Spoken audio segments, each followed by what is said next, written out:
What is going on, everybody? So I am back today to talk about a film that, thankfully, to my friend Ray, who is the co-host on my podcast, the Film Monsters podcast, where we discuss film in great detail. We cover all different subject matters.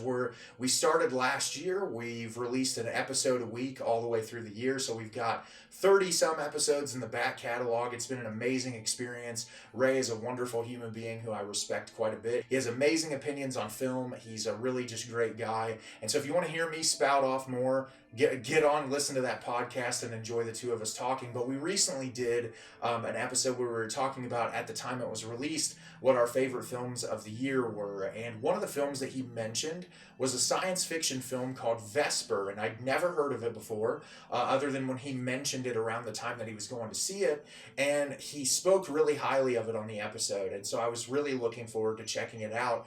And this movie exceeded my expectations on top of what Ray had already built up for me, and I'm looking forward to talking about it today. Vesper is directed by Kristina, Buožytė, and Bruno Samper.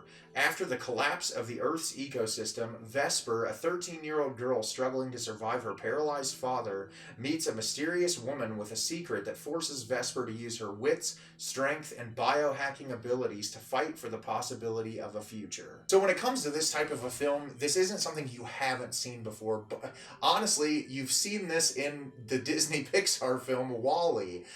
Definitely not in the same light, but similarly to the world has become this unlivable place. You essentially can't grow crops the same way anymore. Most of the livestock has died out, and there's this citadel that exists where everyone else that lives outside of it can't really have access to food the same way, and they develop these seeds that are coded to only be able to produce one harvest. And so these people live in poverty and essentially have to trade their own blood and do all this crazy stuff just to be able to survive. And so our lead character, Vesper, lives at home with her dad, and her dad is completely paralyzed, but he can control this like floating head robot thing that she travels around with. And so the two of them are out exploring. One day they stumble upon this woman who was in a plane crash, and you find out that she was with a high-profile person at the Citadel and that she needs help getting back there. And so the story is they try to get her back there so that they can try to escape this poverty that they're living in and somehow figure out, a better way to live, while at the same time Vesper is working on using these seeds and trying to understand how to unlock them so that she can create harvest for more people and create a better life for those people. This movie was fantastic, and like I said, it is not anything that you haven't seen before, but it is such a vibrant, vivid, lived-in world that I respected so much. The production design in this movie is absolutely incredible. It feels like a science fiction film that takes place in a David Cronenberg universe. Everything is very gross and slimy and eerie and otherworldly in a way that I was just sucked in from the very first frame.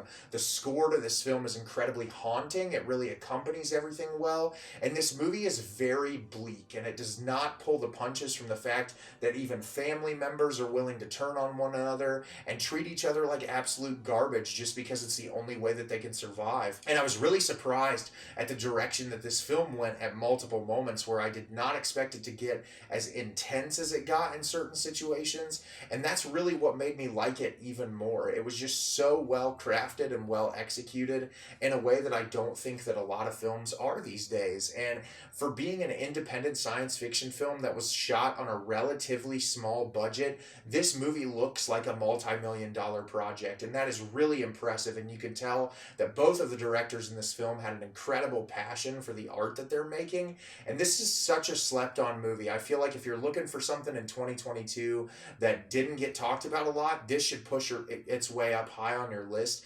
because it is such a unique experience. I feel like there's so many movies out there that give you the same formulaic thing over and over again, and while there are science fiction films that have existed with this same type of subject matter and plot, the performances in this are great. The production design is amazing. Everything about it is so engaging and enthralling that you're gonna like some element of this when you watch it. So have you seen Vesper? Did you love it? Did you hate it? Leave me a comment down below and let me know what you thought. I thought this movie was fantastic. I was really surprised at just how amazing it was. Every single twist and turn that this movie took really took me by surprise, and it's one of my biggest sleeper films of 2022. As always, if you can like the video and subscribe to the channel, it helps me out a lot and lets me know the type of content you're looking for. I'm always putting out new material and look forward to getting more out for you in the near future. And as always, everyone, thank you so much for watching, and have a great rest of your day.